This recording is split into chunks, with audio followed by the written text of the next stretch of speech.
माँ दुर्गा जी की तीसरी शक्ति का नाम चंद्र घंटा है। नवरात्रि उपासना में तीसरे दिन इन्हीं के विग्रह का पूजन आराधना किया जाता है। इनका यह स्वरूप परम शांतिदायक और कल्याणकारी है। इनके मस्तक के आकार का अर्ध चंद्र है, इसी कारण से चंद्र घंटा देवी कहा जाता है। इनके शरीर का रंग स्वर्ण के समान चमकीला है। इनके 10 हाथ है। इनके 10 हाथों में खड्ग आदि शस्त्र तथा बाण आदि अस्त्र विभूषित है। इनका वाहन सिंह है। इनकी मुद्रा युद्ध के लिए उद्यत होती है। इनके घंटे किसी भयानक चंड ध्वनि से अत्याचारी दानव दैत्य राक्षस सदैव प्रकंपित रहते हैं। नवरात्रि की दुर्गा उपासना में तीसरे दिन की पूजा का अत्यधिक महत्व है। इस दिन साधक का मन मणिपुर चक्र में प्रविष्ट होता है। माँ चंद्र घंटा की कृपा से उसे अलौकिक वस्तुओं के दर्शन होते हैं, दिव्य सुगंधियों का अनुभव होता है तथा विविध प्रकार की दिव्य ध्वनियाँ सुनाई देती है। ये क्षण साधक के लिए अत्यंत सावधान रहने के लिए होते हैं। माँ चंद्र घंटा की कृपा से साधक के समस्त पाप और बाधाएं विनष्ट हो जाती है। इनकी आराधना फलदायी है।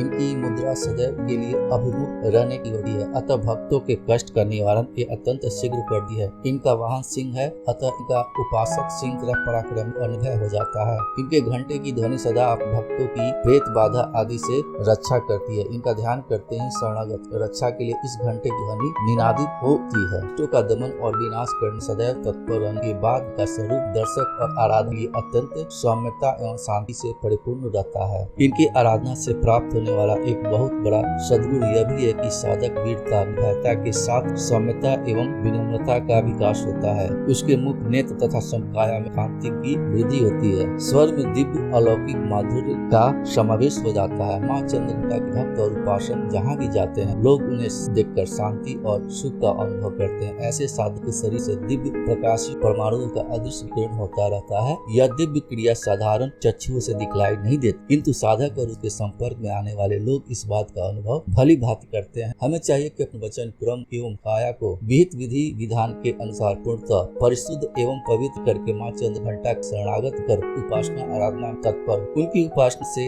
हम समस्त सांसारिक कष्टों से मुक्त होकर सहज ही परम पद के अधिकारी बन सकते हैं। हमें निरंतर उनके पवित्र विग्रह को ध्यान रखते हुए साधन की और अग्रसर होने का प्रयत्न करना चाहिए। उनका ध्यान हमारे ही लोक और परलोक के लिए परम कल्याणकारी और सद्गति को देने वाला है।